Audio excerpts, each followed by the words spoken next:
leptospirosis, ¿no? Que está, también es otra enfermedad, ¿no? Transmitida por el roedor. Este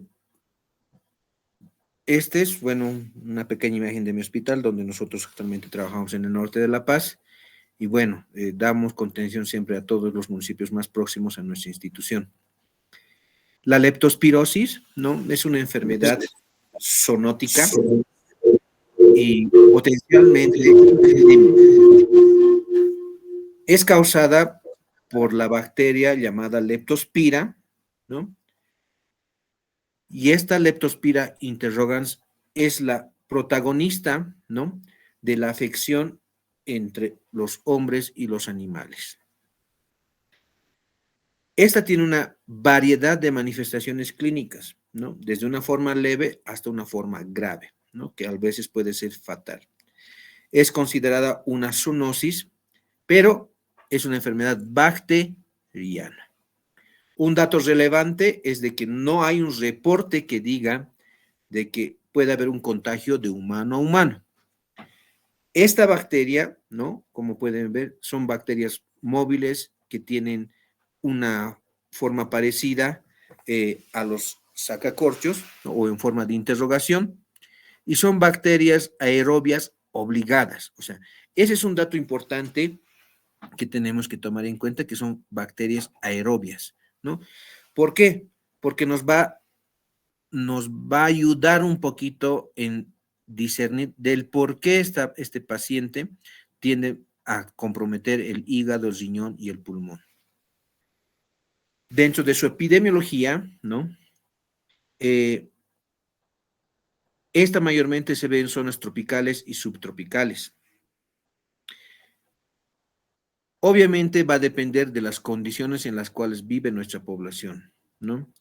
Se dice, ¿no?, que los roedores, ¿no?, son el reservorio más importante, ¿no?, en esta enfermedad, pero tienen una mortalidad, ¿no?, de acuerdo a gravedad de un 10%.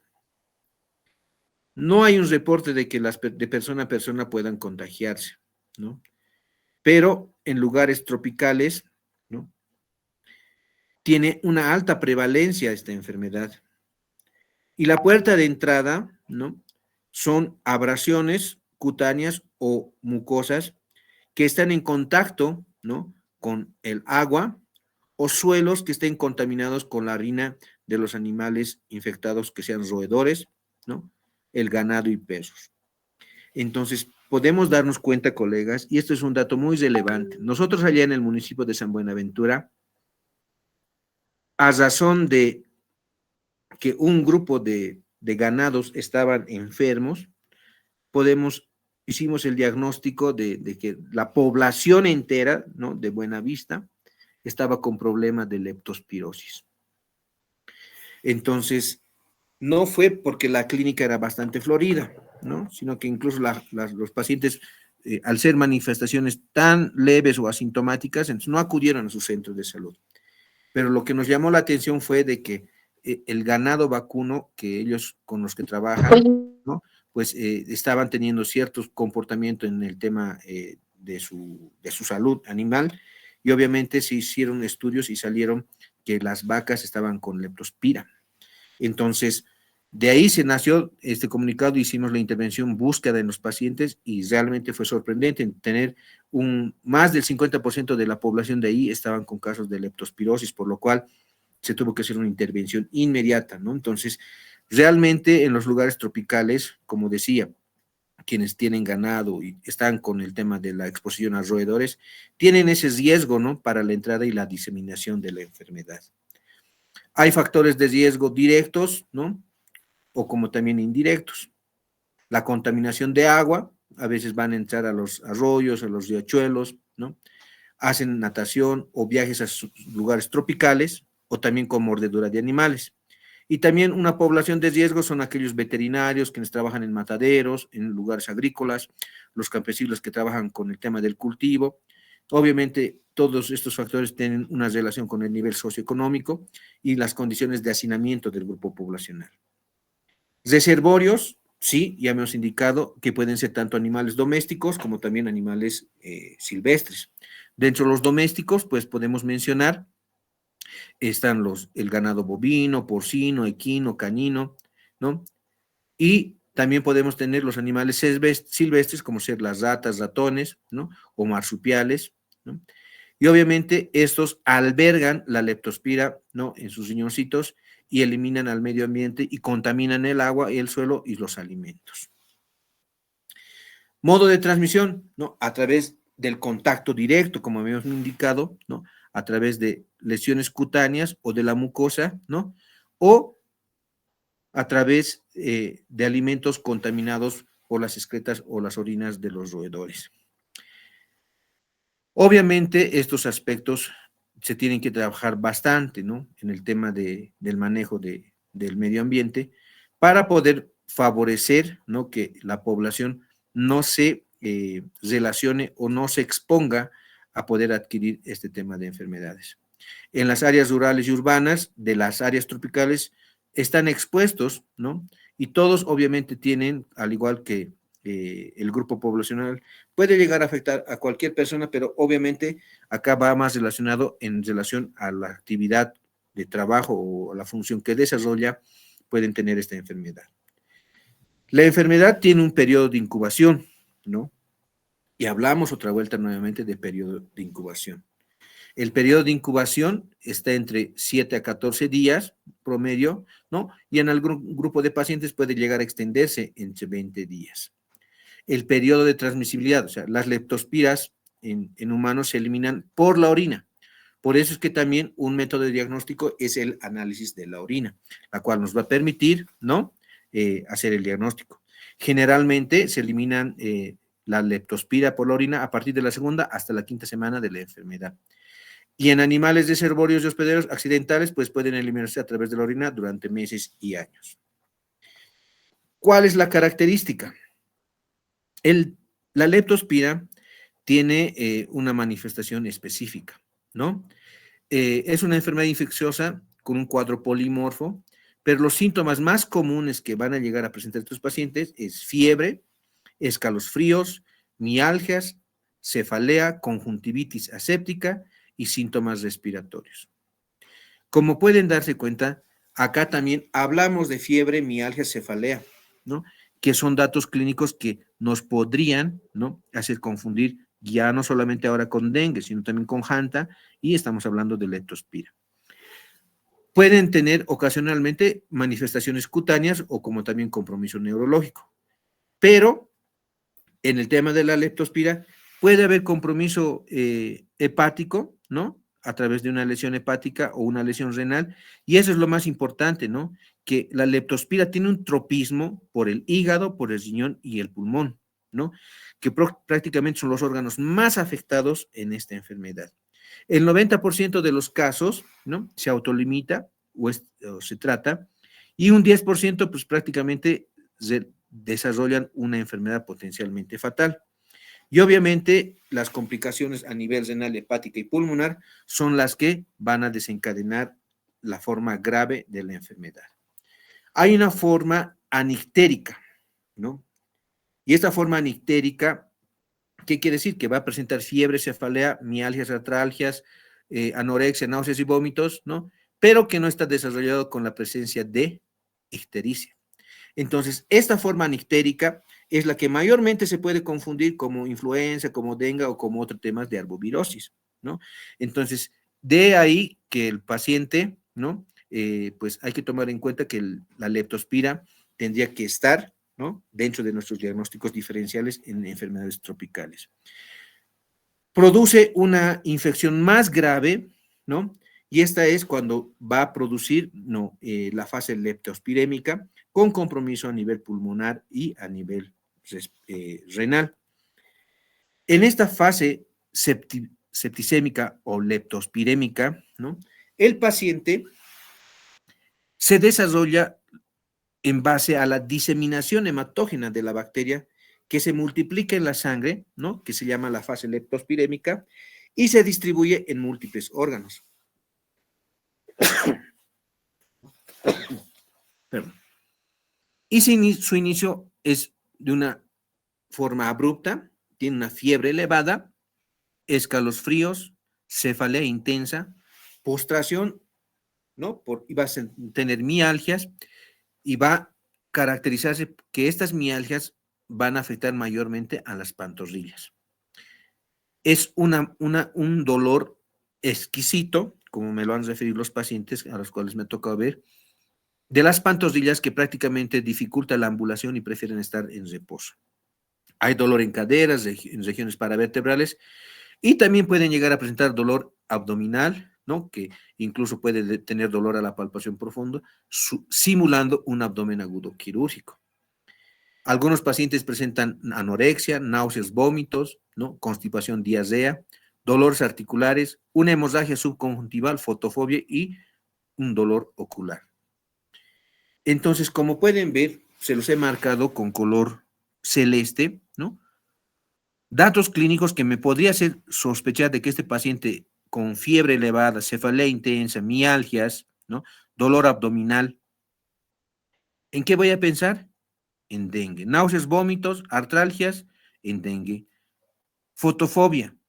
¿Qué enfermedad tropical se caracteriza por fotofobia? ¿No? El oropuche. Dolor retroorbitario, dengue. Artralgias, chikungunya. Pero uno de los datos muy importantes que hemos identificado en estos pacientes que hemos visto con leptospira, el dolor articular a nivel de las pantorrillas. ¿Ya? El 90% de nuestros pacientes tenían este dato clínico que a nosotros nos ha orientado bastante para poder sospechar. Ahora, pueden haber también pacientes con hepatomegalia leve, ¿no? Algunos pueden tener una hemorragia digestiva, que tal vez ahí también puedan confundir con signos de alarma, ¿no? Pero también, ¿no?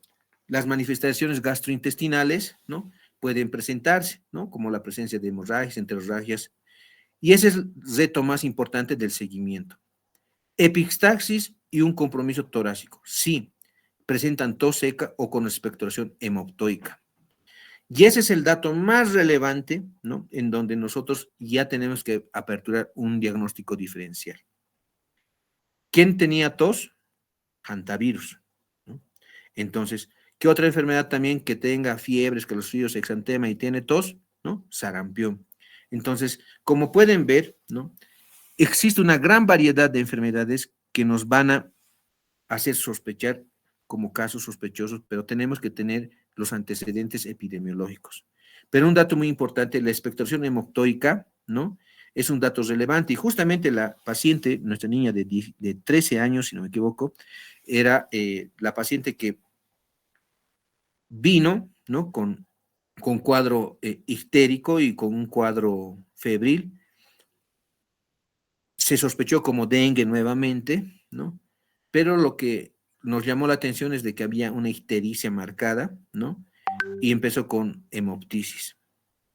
Le hicimos la tomografía, había una afección de lóbulos superiores y sí, evidentemente, era un compromiso específico a nivel pulmonar, una congestión, y bueno, se hizo la medicación correspondiente y la niña pudo responder favorablemente.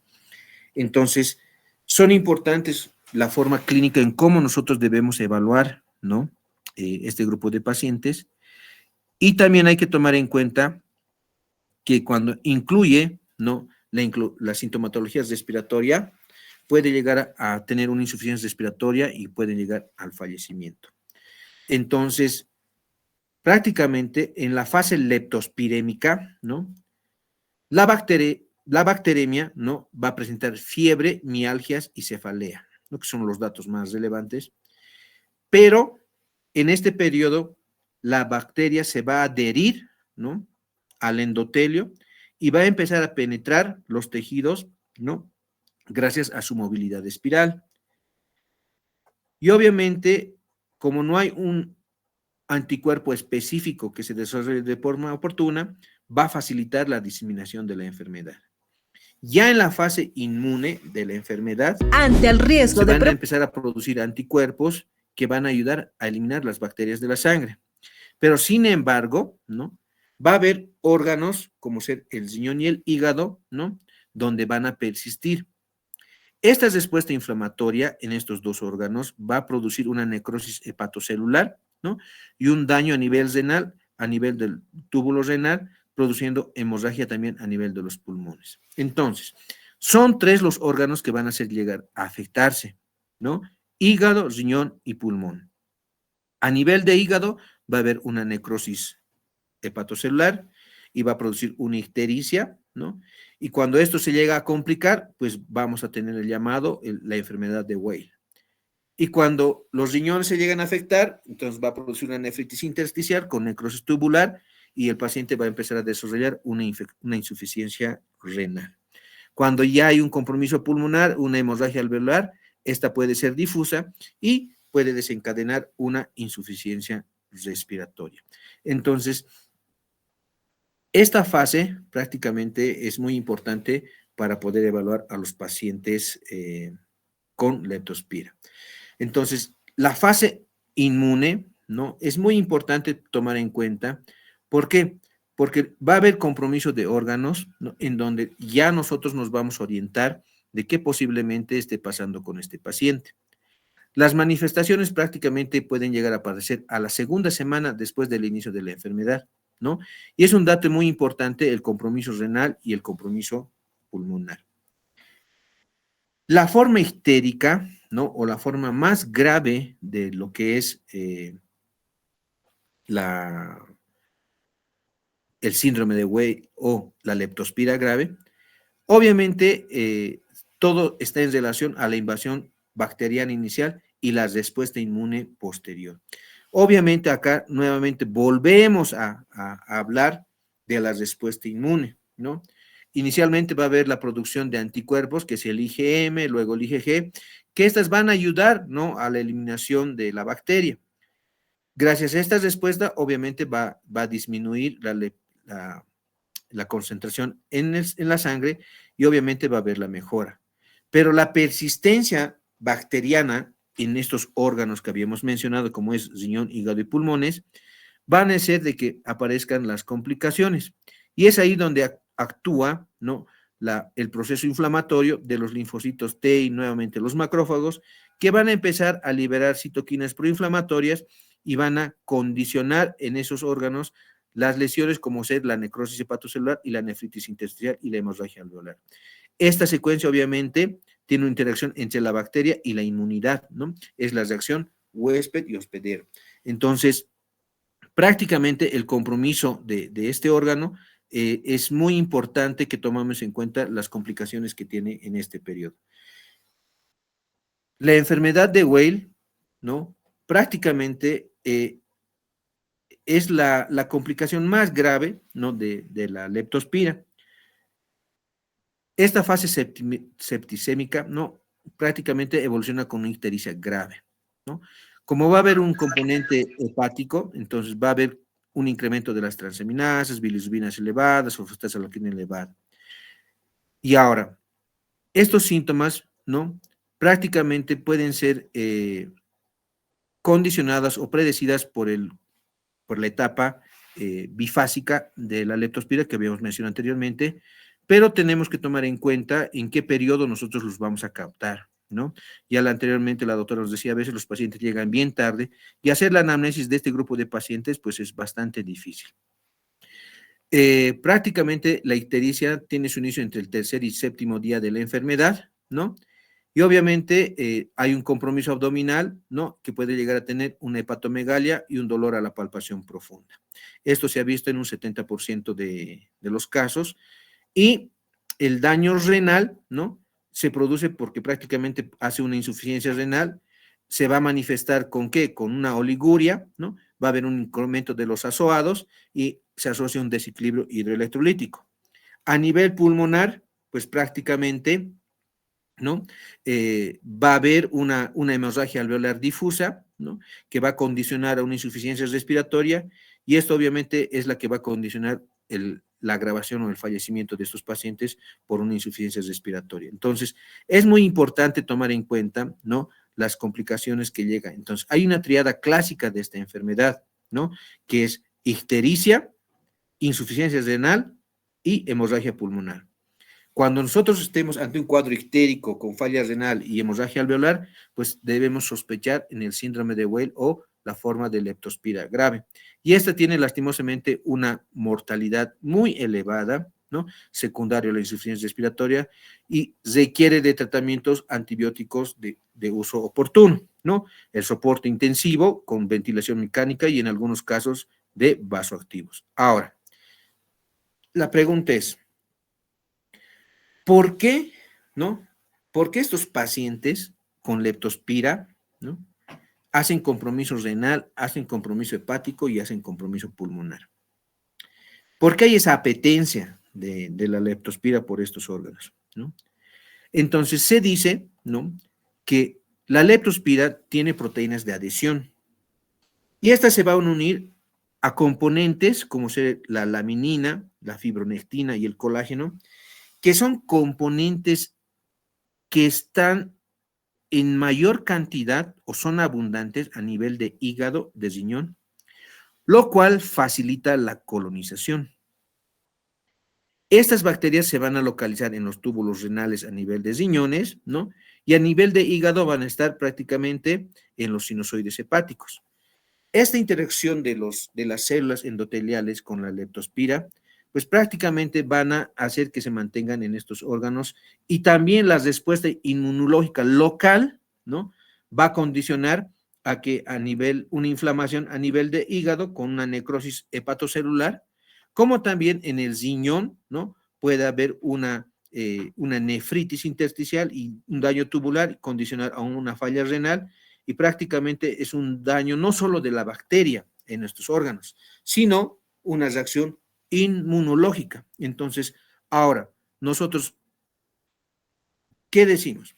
¿En quién sospechamos ahora de estos pacientes que posiblemente sean leptospira? Entonces, podemos tomar en cuenta como un caso sospechoso presuntivo a todo aquel paciente febril agudo, entre menor a 7 días, caracterizado por presentar cefalea, mialgias, ¿no? Especialmente en pantorrillas y región lumbar, asociadas de artralgias, que pueden estar o no acompañadas de una inyección conjuntival y en algunos casos con ictericia, ¿no? Y se puede llegar a evidenciar sangrado o anuria o afección a nivel renal. Y obviamente lo más importante, ¿no? Ver cuáles son sus antecedentes, dónde estaba, a qué se dedicaba, cuál es su función. Hay factor de riesgo de que estén contaminándose con riachuelos, con ratones o con factores de riesgo que yo me pueden exponer a la bacteria. Entonces, es un dato muy importante en la cual cuando se hace la evaluación deberíamos consultar. ¿Cómo los diagnosticamos? Bueno, el diagnóstico de la leptospira es a través de dos métodos, los métodos directos y los métodos indirectos. Los métodos directos nos van a dejar una mayor especificidad de diagnóstico, ¿no? Versus los métodos indirectos, ¿no? Que nos ayudan en el tema de las oportunidades de diagnóstico, pero obviamente en relación a costos es más accesible. Los métodos directos tienen un costo más elevado versus los métodos indirectos. ¿Qué debemos utilizar? Tipo de muestra en caso de leptospira, estudios moleculares, ¿no? Cuando el paciente esté entre 1 a 7 días, podemos utilizar el suero y la sangre para poder diagnosticar a través del PCR. Pero a través de la orina podemos utilizar un ml, ¿no? De orina a través entre los días 8 a 21 días y podemos hacer pruebas moleculares. Estudios serológicos, ¿no? Siempre se recomienda hacer los estudios serológicos a partir del 8º día para adelante para la detección de anticuerpos. Entonces, es muy importante estos criterios o de diagnóstico para poder llegar al diagnóstico de la enfermedad. PCR es un dato muy importante y obviamente en el hemograma vamos a encontrar leucocitosis con trombocitopenia, que es un dato igual muy relevante, pero no es tan comprometido a relación del hantavirus, del dengue y lo que es el arenavirus. Va a haber una alteración del perfil hepático, donde las bilirrubinas van a estar elevadas, transaminadas elevadas y la fosfatasa alcalina, por lo cual es muy importante, ¿no?, tener ese acceso a este complementario ante la sospecha de leptospira. Rayos X sí nos va a ayudar bastante cuando los pacientes ya tengan un compromiso pulmonar, en donde vamos a ver un patrón alveolar bilateral con parches que corresponden a una hemorragia y obviamente van a ir asociados a la sintomatología anteriormente mencionada. Y no debemos descuidar los diagnósticos diferenciales, ¿no? Que pueden ser entre fiebre y mialgias, como es la influenza, dengue, chikungunya, y entre las etapas iniciales de la leptospira, ¿no? Que es el paludismo, fiebre tifoidea, hepatitis, HIV, que también son factores o diagnósticos diferenciales que debemos manejar.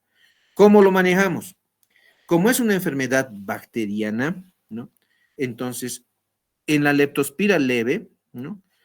Se recomienda el uso de la doxiciclina, de la amoxicilina y de la ampicilina. En la leptospira grave, ¿no? Ya vamos a tener el uso, ¿no? De penicilinas, que son beta-lactámicos, o ceftriaxona o la doxicilina. Y es importante tomar este aspecto, ¿por qué? Porque un dato relevante, ¿no? En poblaciones de alto riesgo, y ese es el gran problema, ¿no? Que existe en nuestras comunidades y en el área rural. Estos pacientes pueden estar con leptospira, mialgias, artralgias, ¿no? Y el gran problema es que las farmacias, ¿no? Fuera de recetarte, porque no deberían hacerlo, pero en el área rural, lastimosamente, es un personal que se da el lujo de diagnosticar y hacer tratamiento, ¿no? En las farmacias particulares, y desde ya les ponen su penicilina intramuscular con su dexametasona y su metamizol, que es el coctelito más frecuente que utilizan, o le dan desde ya amoxicilina o una quinolona para el tratamiento o acitromicina.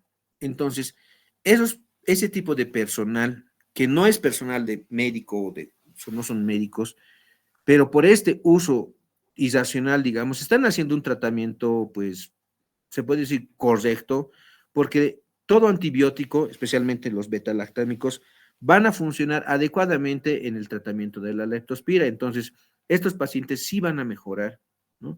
Y es ahí el gran problema, ¿no? De que muchos de nuestros pacientes, o incluso a veces personal, para cualquier cosa le ponen un antibiótico o un intramuscular de ceftriaxona o penicilina. Entonces, indirectamente o por chiripazo se podría decir, le están haciendo pues, el tratamiento a la leptospira. Pero ¿cuál es el problema?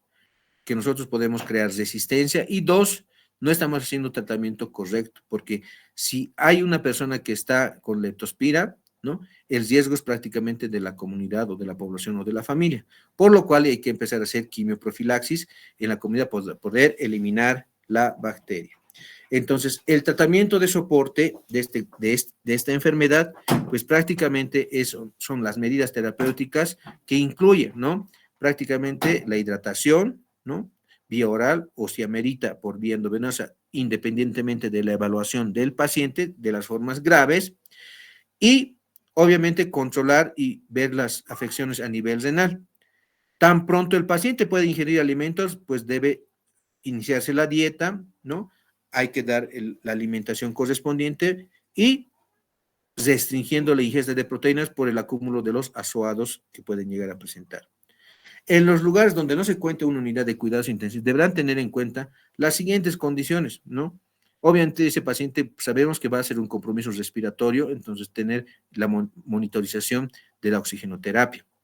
Si hay alteraciones cardíacas o hemodinámicas, entonces tenemos que empezar a hacer la valoración correspondiente y ver la condición del uso o no de inotrópicos para poderlos referir al paciente.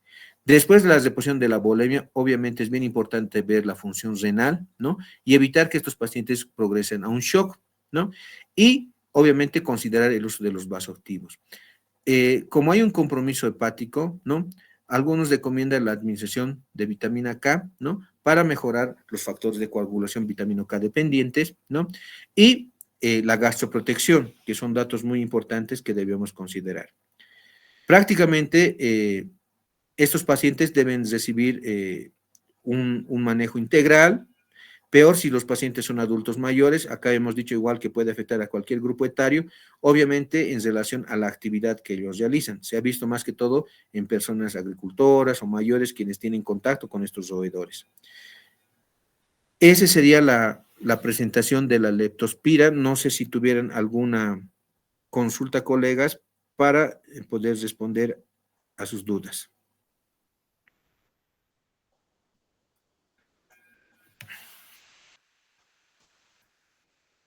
Doctor Huaynoca, doctor Freddy, no sé si hay preguntas. Hola, Doc. Ahí está alguien, Doc. Adelante, por favor. Doctor Santos, le habla el doctor Henry. Doctor Henry. Bueno, dos puntualizaciones, ¿no? En el anterior no pude intervenir en el tema de virus y lamentablemente los pacientes llegan pues muy tarde, ¿no? Nos ha pasado acá en el hospital de Caranavi el tema de que muchas veces el paciente llega ya en fase respiratoria aguda, crítica, y bueno, poco nada se puede hacer. Entonces, seguramente está ligada mucho ahí lo que decía creo el doctor Huaynoca, el diagnóstico oportuno, ¿no? Sin embargo, es bien complejo por la similitud de la signosintomatología que existe con otras enfermedades virales. Obviamente que cuando el paciente ingresa con distrés respiratorio, pues lo primero que pensamos en zonas endémicas es en hantavirus, ¿no? Ese es un punto, Doc. El otro temita de leptospirosis, hay mucha población asintomática, ¿no? Nosotros en un tiempo hicimos si vale el término, un tamizaje a todo el personal de salud, eh, y bueno, dieron positivo, ¿no? Algunos, y eso llamaba la atención, ¿no? Y seguramente en la población que tenemos debe existir esta población sintomática por las características. Lo otro, la automedicación influye bastante, porque estos pacientes al tener fiebre, dolor abdominal, náuseas, vómitos, lo primero que hace es acudir a una farmacia, y en una farmacia pues lo bombardean con quinolonas, con medicamentos de amplio espectro, etcétera, obviamente mejoran, ¿no? Entonces seguramente este tipo de patologías van a estar presentes en aquellos, o van a llegar al hospital aquellos casos que realmente se compliquen, como es el caso de hantavirus. Lo que eso como un aporte nada más. Gracias, Doc. Sí, tienes razón. Como usted lo ha dicho, ahora las cosas se nos complican, ¿no? Porque ya vamos a ampliar el diagnóstico diferencial. Y eso obviamente, pues, repercute a todos, ¿no? Porque ya anterior la doctora de la Asunta nos decía que lo manejaban como dengue y pues los hidrataban. Pero cuando ya veían que la hidratación estaba siendo mayor, no, entonces debe ser Hanta. Entonces, eh, hay que analizar varios aspectos. Primero, ¿por qué la población decide ir más rápido a farmacias y no va al hospital? ¿No? Sería muy bueno analizar comodidad, reciben lo que quieren, no sé, una atención oportuna, rápida, no sé. Son varios aspectos que podemos sacar, ¿no? Entonces, a veces también, no son todos, pero a veces el mismo personal pierde credibilidad, ¿no? Ante el manejo y la atención de los pacientes. ¿Por qué? Porque a veces no hay esa discusión o ese compromiso no todos, ¿no? Algunos que siempre van a darnos un dolor de cabeza. Lo segundo, el tema de asintomáticos, Doc, lo estamos viendo ahora, lo hemos visto en el dengue, hemos hablado en la chikungunya, hemos hablado en el hantavirus y ahora hablamos en la leptospira. Entonces, tenemos que entender, ¿no? Que dentro de las enfermedades tropicales, quién sabe si nos hacemos lo que hemos venido del norte de La Paz mañana una prueba serológica y vamos a dar a leptospira. Y me asombra, ¿no? ¿Por qué tu personal de salud en el estudio que han hecho han salido con leptospira? Están comiendo alimentos contaminados, tienen bastante relación con los roedores, o tal vez hay contacto con el tema del ganado vacuno, que es más frecuente en esos lados. Entonces, hay algún problema, ¿no? Porque hemos indicado que en el tema de la leptospira no se contagia ni por beso, ni por tacto, ni por abrazo.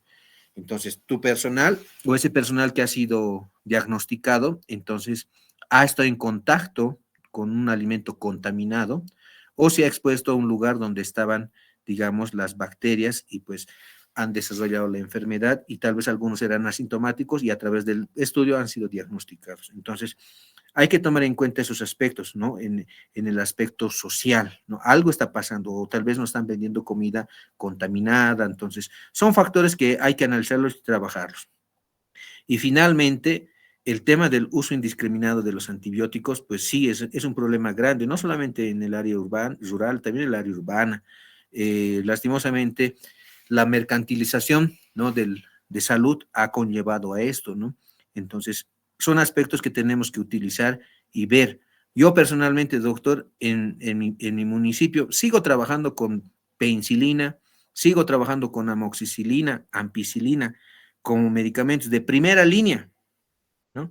Pero cuando me llegan pacientes de otros municipios o de otros departamentos, estos pacientes ya vienen multidrogos resistentes, ¿no? Y es lo más llamativo, ¿no? Entonces, a veces es bien importante ver este aspecto del uso racional del antibiótico y obviamente crear ciertas normativas, ¿no? Zapatero es tu zapato. En la farmacia se compran los medicamentos y se dispensan los medicamentos, ¿no? No se recetan. Entonces, para eso, pues nosotros hacemos el trabajo de médicos, caso contrario que estudien medicina y ellos hagan el manejo dual. Entonces, esos aspectos, ¿quién los regula? Usted como director, como médico, nosotros no vamos a ir a pelearnos pues con las farmacias, ¿no? Tiene que haber un ente que controle, porque obviamente las farmacias tienen esa función, porque las farmacias, lastimosamente, doctor, colegas, es un autogol a nuestras enfermedades tropicales o enfermedades de nuestra región. ¿Por qué? Porque ellos, o sea, los pacientes vienen con fiebre, mialgias, artralgias, todo, no aperturan ficha, hacen el manejo indiscriminado con cualquier tipo de medicamentos y cuando el paciente ya está complicado, el paciente recién va al hospital y recién estamos haciendo la apertura. Y eso no es culpa del personal, ¿no? Es que ese paciente ha ido a un lugar donde las puertas deben decir, ¿sabe qué, señor? Usted tiene estos síntomas, vaya al hospital y después cuando venga con la receta, pues aquí le vamos a dar. ¿Qué sería lo correcto, no?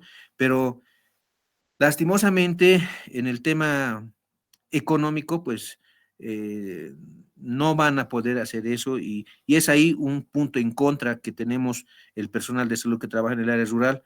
¿Por qué? Porque nos llegan complicados, descompensados. Me imagino que pasa lo mismo en el área urbana y ya es más difícil para nosotros el manejo y los de la película mala somos los del hospital, ¿no? Cuando tomando en cuenta que este paciente no ha acudido inicialmente en su momento y como corresponde a un centro de atención hospitalaria. No sé si hay alguna otra pregunta, colegas. La doctora Carla está levantando la mano. Sí, buenos días, doctor. Buenas tardes, doctor Santos. Bueno, nosotros como Hospital de Caranavi, bueno, sí hemos tenido un caso de leptospirosis importante. Ahí le mandé algunas fotos de las radiografías a su WhatsApp de esta paciente que nos llegó de Palos Blancos de Santa Ana de Mosetenes, que tenía un compromiso pulmonar importantísimo, prácticamente el 70% del pulmón estaba comprometido. Y claro, se clasificaba un paciente con un índice de Rose, o sea que va a requerir una ventilación, pero muchos pacientes rechazan justamente el ir a trasladarse a La Paz, ¿no? Aló, perdón, y la manejamos en el hospital. Gracias a todo el trabajo del equipo médico también, con éxito, ella retornó a Palos Blancos, donde pertenece, sana, bien, y a su control que vino a la semana, pues ya no había ningún daño pulmonar, pero sí al principio esta paciente requirió, se le dio, como usted mismo dijo, ¿no? Los antibióticos hospitalarios que usamos, cefalosporinas de tercera generación, y no respondía a los mismos. Hay mucha resistencia a los antibióticos, ¿no? Por lo que tuvimos que rotar amplio espectro antibiótico con lo que pudo responder y era una infección, no salió positiva leptospirosis, ¿no? Entonces, eso también, ¿no? Hay que trabajar No sé si hasta allá, hasta Santana de Mosetenes, hay el uso indiscriminado de antibióticos, pero ya se ve que hay ciertas bacterias que son resistentes, ¿no? A los antibióticos hasta de uso hospitalario de primera línea.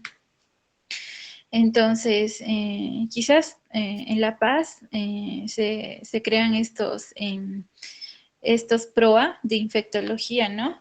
Para hacer un uso racional de los antibióticos en los hospitales. Podríamos ver si podríamos hacer pequeños programas para el uso adecuado de antibióticos, ¿no? Sí, Doc, acabo de ver estoy viendo las radiografías, mañana lo vamos a ver en la capacitación presencial. Y nada, usted misma indica, ¿no? A veces, como una escalita tan simple que es la escala de Rell para poder evaluar la estadificación y la progresión pulmonar nos puede tomar unas decisiones y manejarlas oportunamente. Obviamente, este tema de la leptospira, como han podido ver, un 10% llegan a tener este tipo de complicaciones severas, ¿no? Entonces, no sé si esta paciente ha tenido hemoptisis, que son los compromisos más respiratorios, pero sí veo bastante infiltración en ambos campos pulmonares y infraclaviculares, tomando bastante contexto pulmonar, que mañana lo vamos a ver, pero desde ya, como le digo, el uso indiscriminado de los antibióticos hay que corregirlo, ¿no? Y eso hay que trabajar bastante como puestos, como postas, no es nomás colocar la penicilina así por así. Viene cuadro respiratorio con amígdalas hipertróficas, eritematosis en su segundo día y ya le están metiendo su penicilina intramuscular con su dexametasona como siempre lo realizan, ¿no? Entonces, a veces es bien importante tomar en cuenta eso, colegas, para que pues puedan ustedes tomar decisiones adecuadas.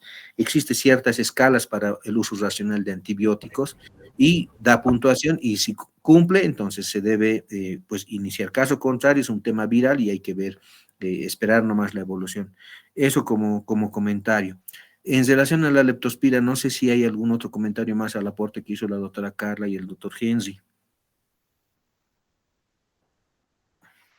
Doctor, Doctor Freddy.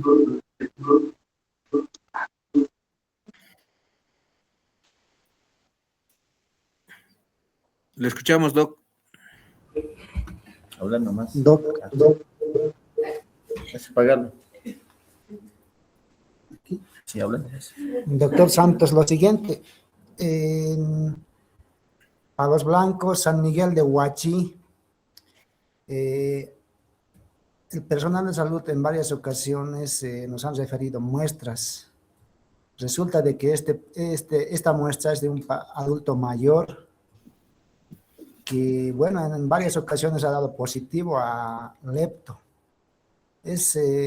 Bueno, en varias ocasiones se le ha llamado al médico tratante de su centro de salud y él mismo refiere de que es reiterativo el caso de este paciente que está dando continuamente positivo a lepto. Otro aspecto también, doctor, es resaltar, por ejemplo, en Asunta, el año pasado se ha dado un caso algo inusual. El hijo de una familia ha dado positivo a Hanta y la mamá justamente también ha dado positivo a lepto. Entonces, hace un momento mencionaba el doctor Huaynoca, en una vivienda se ha encontrado la existencia de varios roedores, varias especies. Entonces, estas situaciones están ocurriendo en los municipios endémicos, Doc. Ya no voy a ir a Palos Blancos, creo. No, mentira, Doc. Realmente es sorprendente, Doc, ¿no?